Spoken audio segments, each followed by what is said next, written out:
Kia ora whānau. My name's Karen Komavai. This is my year of jumping. So what does that mean? For me, it means that everything I thought was a good idea, but allowed fear and inadequate feelings to stop me from doing it, is going to be done. Okay, so it's day 2 of 2017, so I needed to start doing these jumps. Now, the first jump I wanted to do was something that I've been pondering on for the last 6.5 months, and that was to make a video talking in depth of the journey that I've been on with my son, my taonga, my greatest gift of them all on this earth. And that is my son Roy Rains Heke Tukahaki Te Rangi, soon to be Komawai. I say soon to be as he is my whāngai, my adopted son. In the scan, so we've known before he was born that he would be our son. And so in the scans we picked up he had little club feet, which was kind of our sign, our tohu, that he was specially made for us, and he was just coming in a very sacred and unique way, because it runs in my family. My brother, my nephews, my niece, club feet. So we call it the little club that he is a part of in our family. Now he is here. I just want to show you 6.5 months. He's there thinking, Mama, ko wai tēnā. He's thinking, who's that? Who are you talking to? Mama's not going crazy, not yet. So anyway, that's my son. On the 16th of the 6th, 2016, his mama Mauri, I wanted to do a quick little spill out to her. Tēnā koe toku hoa, ngā mihi nui, ngā mihi aroha mō tō taonga nunui. Tō taonga e hoa atu ki a mātou, e mātou nei whānau. Tēnā koe, me tō whānau hoki. But yeah, so my son was born on that day at 10:30. Now, she was induced, but it was like we're in the hospital waiting, and the nurses was like, oh, she has ages, she's still got ages. Anyway, that ages turns into seconds, and to a point that there was no doctors or midwife there. So we had the privilege, me and her best friend and another friend of hers, good friend, delivered our little precious fella into this world. I'll never forget the moment when I saw him swimming out, my little tuna, and I held him. As Mama Mauri said, actually I didn't hold him, he was swam out onto the bed, so there was no one there to catch him. But she said, Kare, go and get your son. Those words pierced my heart. It's been my husband had desired a baby for over 6 years. I went down and I picked him up, and the next words out of her mouth was, not too far, as the cord was still connected.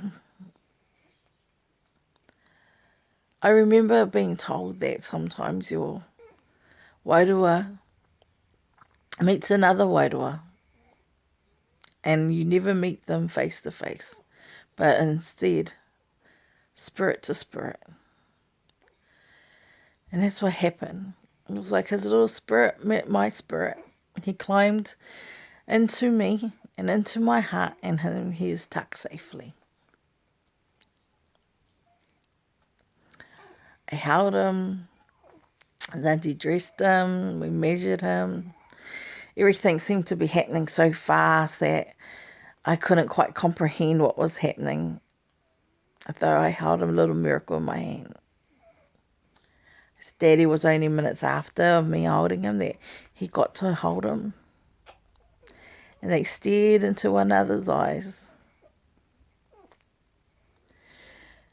And it was like there was a moment where the earth stopped for us and that we just united as a family.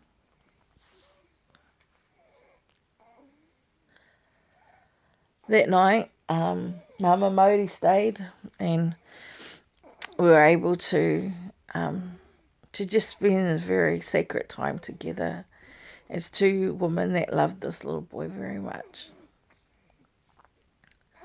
The next day, things seemed to change. Doctors come in concerned about certain features, concerned about different things that was happening to him. So Mama Modi went home and allowed me to step in and take the role of motherhood. And what a ride it's been. It's been the best ride of my life. Son was that night on the second day.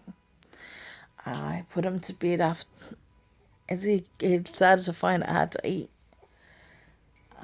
He wasn't really taking anything down, so we put a little tube in, which a lot of babies that are little need, but he wasn't born early. He was on time.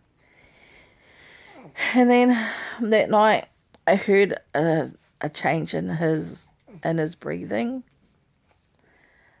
I looked to the side and I saw my son twitching. I called for the nurse, and my husband had just gone home. Well, not home, down to the whānau house, which wasn't far. And I found him having seizures, and the nurses went in to get the doctor, and when the doctor held him in her hands, she had me sit to the side, and then they took baby. I didn't know what was happening. They just rushed off and said that I couldn't go with them, and that I needed to call my husband. So I called my husband, and he wasn't picking up because he's a heavy sleeper. And I went down with security to go and get him, and we went up. And when we walked in to see our boy, he was all on machines. His heart had risen. His seizures wouldn't stop. And that they had given him medication, to put him into a sleep until his body could catch up and recover itself. Those I know that many have been mothers out there after being in hospital for a long time. I've learnt that terrible things like this happen every day, and that there are mothers out there that are experiencing the same thing. You know, and my husband held his son's little tiny hands, and he knelt his head onto his son. Well, yet we wouldn't cry. In our son's room, there was no crying. There was only to be laughing, talking, and songs. And so when we would feel weak, we would walk out, have a cry in our private little room, and then go back to our son. Our son hadn't cried. He hadn't moved, and he just laid there with a heartbeat. And then they took some tests, and we were going for thousands and thousands of tests, like some I hadn't even heard of throughout that 3 days. And he started looking like he was getting better, and then he just went back down again. We ended up getting rushed up to Auckland Hospital, into Nuku up there, which is newborn intensive care unit. And tests just kept going. It was endless tests.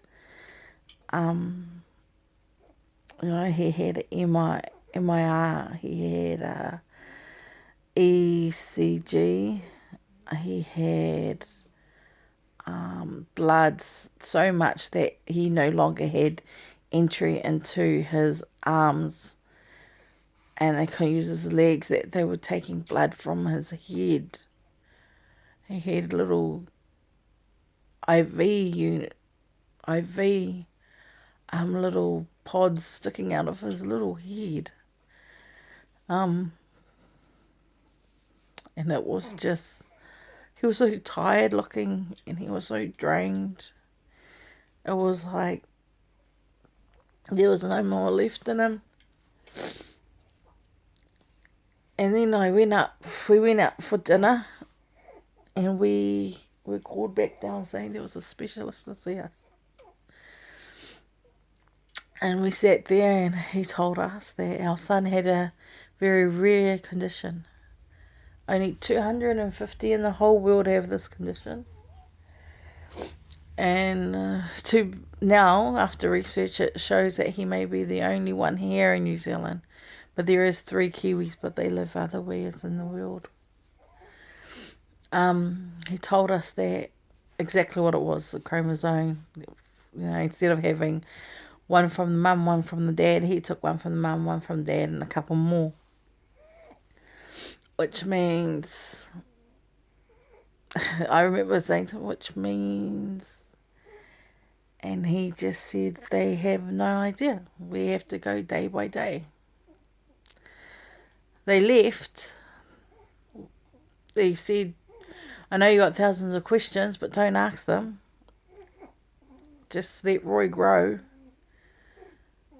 And he left, and then my son couldn't hold any food down. There was no food going into him. He was living on drips. He had IV for the glucose. He had IV pushing him fat.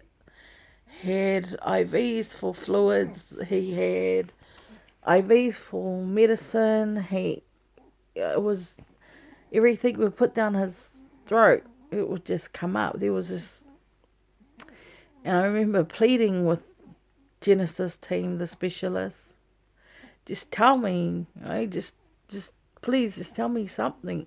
My son's not eating. My son's not responding. My son can't get any better. I need to know. And as amazing as the crew was up at Nuku, there was nothing else they could do for us.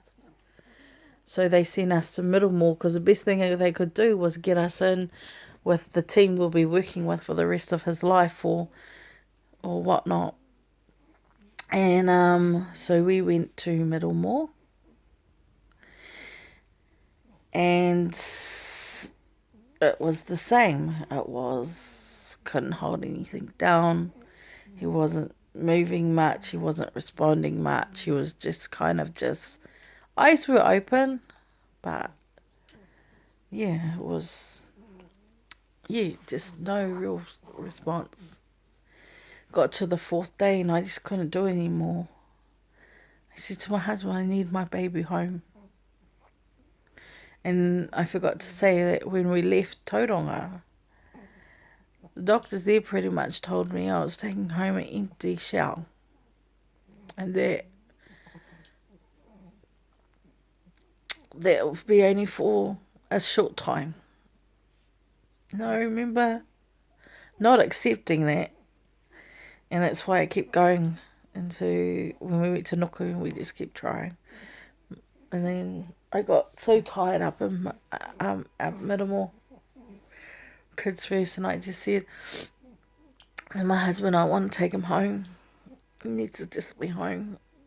And so I talked to my social worker, the doctors, and they said that they could put community help in as long as I was comfortable with it. The best decision I ever made. Best decision that the Lord Spirit prompted me to do was to